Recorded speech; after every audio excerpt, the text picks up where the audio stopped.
High, welcome to my channel. আজকে আমি আলোচনা করব ইলাস্ট্রেটরের ব্লব ব্রাশ টুল নিয়ে।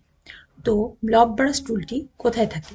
এটি টুলবারে পেন্সিল টুলের নিচে আছে ব্লব ব্রাশ টুল, যার শর্টকাট হচ্ছে Shift+B। কিবোর্ডের Shift+B একসাথে চাপলে এটি সিলেক্ট হবে। ব্লব ব্রাশ টুলটি সিলেক্ট করে যদি একটি লাইন ড্র করি, সেটি নর্মালি ড্র হচ্ছে, যে কোনোভাবে এটি ড্র হচ্ছে পেন ব্রাশ টুলের মতোই। কিন্তু পেন ব্রাশ টুল ব্যবহৃত হয় স্ট্রোক কালার হিসেবে, আর ব্লব ব্রাশ টুলটি ব্যবহৃত হয় ফিল কালার হিসেবে। ব্লব ব্রাশ টুলকে আমরা ফিল কালার হিসাবেই ব্যবহার করে থাকি। ব্লব ব্রাশ টুল এখানে যদি আমি দুইবার ক্লিক করি, তাহলে আমার এটির অপশনস আসবে। তো এখানে অপশনসে প্রথমে আছে কিপ সিলেক্টেড এবং তারপর আছে মার্জ অনলি উইথ সিলেকশন। তো আমি যদি প্রথমে কিপ সিলেক্টেড এটা সিলেক্ট করে ওকে দেই, দেখুন এই যে এইখানে আমার এইখানে আমার আমি যে একটি রেখা টানলাম বা একটা লাইন টানলাম, দেখুন এটাকে এই যে সিলেক্ট করে আছে। দেখুন এই যে এটাকে সিলেক্ট করা আছে। এই যে আমি যে একটা লাইন টানলাম, এই যে এই দেখুন এখানে কি সিলেক্ট করা আছে। আবার আবার আমি যদি মার্জ অনলি সিলেকশন দিয়ে ওকে দিয়ে দিই, যে আমার এখানে দুইটাই সিলেক্ট থাকলো। মার্জ মানে দুইটা জিনিসকে একসাথে জোড়া লাগানো, মার্জ করে ফেলা। তো আমি যদি keep selected plus merge only with selection এই দুইটাই একসাথে সিলেক্ট করে ওকে দেই, তাহলে আমার কিভাবে হবে দেখি। আমি যে এই একটা রেখা টানলাম, তার সাথে যদি আমি একটা রেখা টানি, একটা রেখা টানি, দেখুন এরা কিন্তু একসাথে জোড়া লেগে যাচ্ছে। এই যে এরা কিন্তু একসাথে গ্রুপ হয়ে যাচ্ছে। আমি যে এই ড্রটা করলাম, এটা কিন্তু একসাথে গ্রুপ হয়ে গেল, এবং দেখুন এটার মাঝখানে কোনো ফাঁকা নেই। প্রপাস টুল অপশনসে আমার এখানে আছে ফিডেলিটি, অ্যাকুরেট, স্মুথ। এখানে আমি আমার সুবিধা অনুযায়ী অ্যাকুরেট করতে পারি, বা আমি যদি চাই যে স্মুথ করব, এটাকে আমি বাড়িয়ে বা কমিয়ে দিতে পারি। যদি আমি একবারই স্মুথে নিয়ে যাই, তাহলে যদি আমি ওকে দিই, দেখুন কিভাবে আসে এটা। এই দেখুন এই জিনিসটা একবারে স্মুথ হয়ে আসবে। এই দেখুন স্মুথে কিভাবে আসে, এই যে একবারে জিনিসটা স্মুথ হয়ে গেল।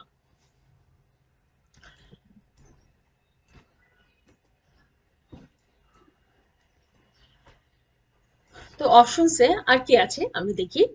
নেক্সট আছে ডিফল্ট ব্রাশ অপশনস। এখানে আমি আমার সাইজ বাড়াতে কমাতে পারবো।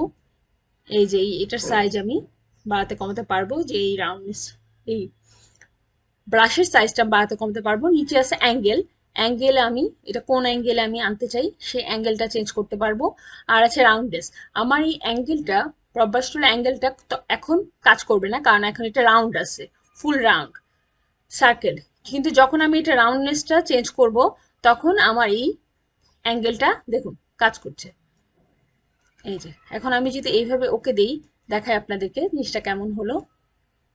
এই যে দেখুন এইটা অনেকটা ক্যালিগ্রাফি ব্রাশের মতো কাজ করে।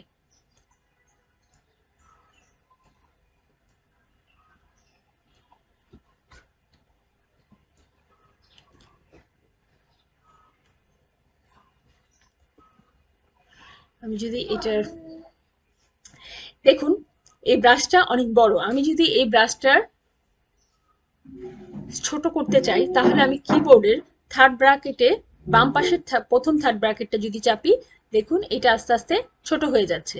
আর যদি আমি এটা থার্ড ব্র্যাকেট ডান পাশেরটা চাপি, দেখুন এই যে আস্তে আস্তে বড় হয়ে যাচ্ছে, এবং এটি সর্বোচ্চ বড় হতে পারবে। এই যে দেখুন বিশাল বড় হয়ে গিয়েছে। আবার উপরে অপশনস বারে এখানে যে বেসিক আছে, এখানেও আমি এটার সাইজ বাড়াতে কমাতে পারবো। আমি যদি এইখানে দিই, ওকে দিই, তাহলে দেখুন এটার সাইজটা এইভাবে আসবে।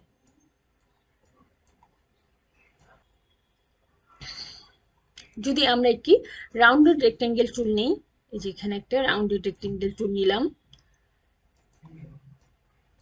এটা ফিল কালারটা অফ করে দিলাম। এইটা স্ট্রোকটা একটু বাড়িয়ে নিচ্ছি। ওকে, এখন আমি চাচ্ছি যে এটাকে আমি কালার করতে। তো আমি এটাকে যদি আমি ব্লব ব্রাশ টুল দিয়ে কালার করি, এবং এটার একটু সাইজ একটু ছোট করে নিলাম, এবং এটা যদি আমি কালার করি, দেখুন এটা রাউন্ড ভাবে কালার হচ্ছে।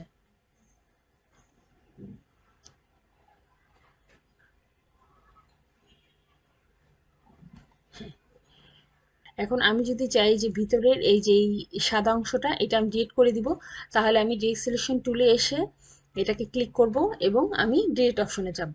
দেখুন পুরোটা আমার ফিল কালার হয়ে গেল। এই যে এটা ভিতরের কালারটা হচ্ছে আমার ব্রডবাস টুলের কালার এবং বাইরেরটা হচ্ছে আমার স্ট্রোক কালার। তো দেখুন ব্রডবাস টুল এভাবেই কাজ করে। ব্রডবাস টুলের ব্যবহার আমরা শুধু কোনো ফিল কালার করতে গেলেই করতে পারি। তো এই ছিল মোটামুটি ভাবে আমাদের ব্লব ব্রাশ টুলের কাজ।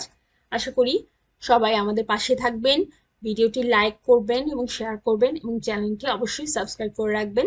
কোনো প্রশ্ন থাকলে অবশ্যই আমাদেরকে কমেন্ট করে জানাবেন। ধন্যবাদ।